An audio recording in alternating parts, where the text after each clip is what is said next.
Assalamualaikum warahmatullahi wabarakatuh. Waalaikumsalam warahmatullahi wabarakatuh. Kami dari kelompok 4 akan mempresentasikan hasil observasi hewan dan tumbuhan. Sebelumnya, perkenalkan, saya Faida Rahma. Saya Rizky Kania. Saya Zakia Yusuf. Terus, satu, tos, satu berangkat. Yang pertama, bunga kertas. Nama lainnya buang guifaulea. Pohon daun pucuk merah. Nama lainnya Synzygium oleana. Terus.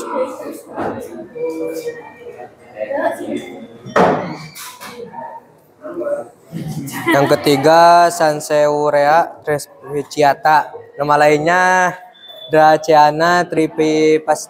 Itu kan bener. Yang keempat, bunga Kamboja pengantin. Nama lainnya Plumeria pudica. Terus.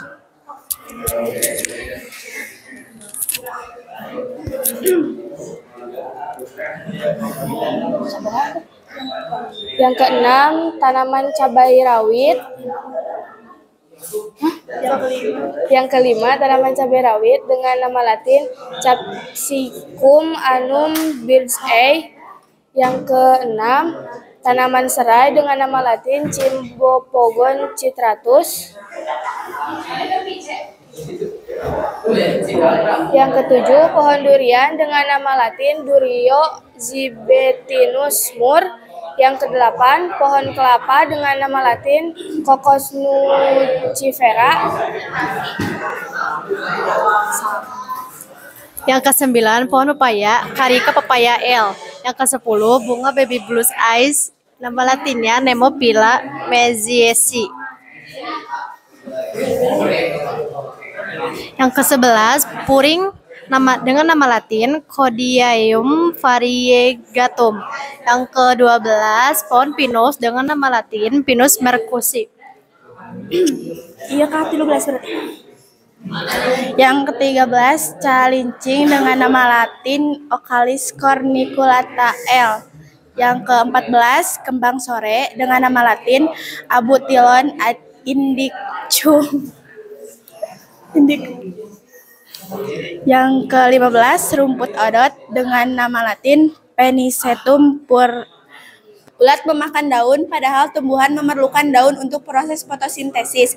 Ulat hanya menghambat proses fotosintesis dan membuat tumbuhan gagal mengolah nutrisi dan akhirnya mati.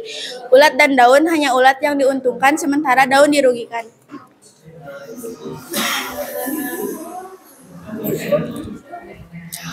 Hubungan semut dan tanah dapat disebut sebagai salah satu bentuk simbiosis komensalisme. Semut dapat menjaga aerasi dan pencampuran tanah sehingga meningkatkan infiltrasi air yang menyebabkan tanah tetap sehat.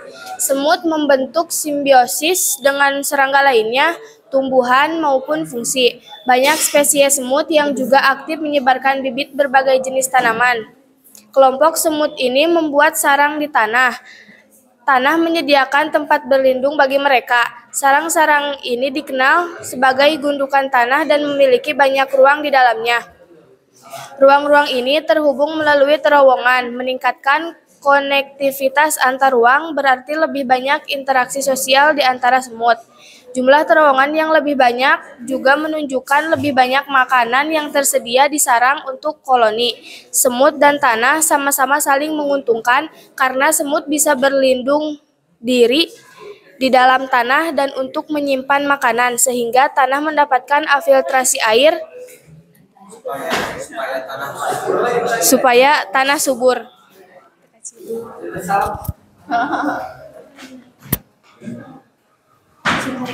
Hubungan kupu-kupu dan bunga dapat disebut sebagai salah satu bentuk simbiosis mutualisme, sebab kupu-kupu menghisap nektar yang ada pada bunga, sedangkan bunga mendapat bantuan penyerbukan dari hewan terbang itu. Kupu-kupu dan bunga saling menguntungkan karena kupu-kupu bisa menghisap nektar dan bunga mendapatkan penyerbukan. Habis.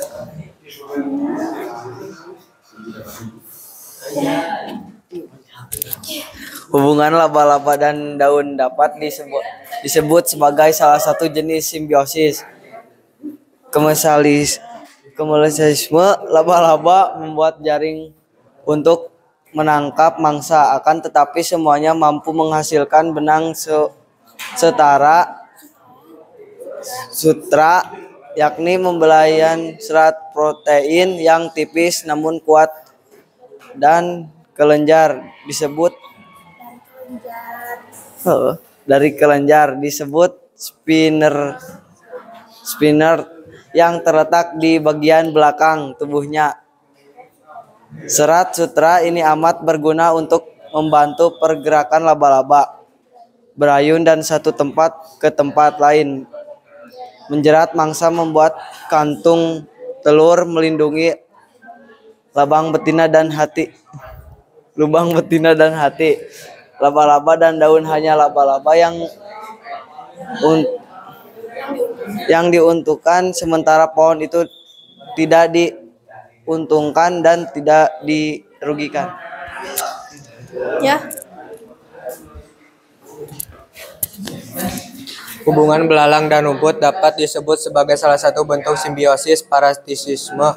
Belalang adalah serangga herbivora besar yang dapat menjadi hama serius bagi pertanian karena kemampuannya membentuk kawanan yang padat dan sangat mudah berpindah. Belalang dengan rumput, salah satu pihak akan merasa dirugikan sementara pihak lain diuntungkan.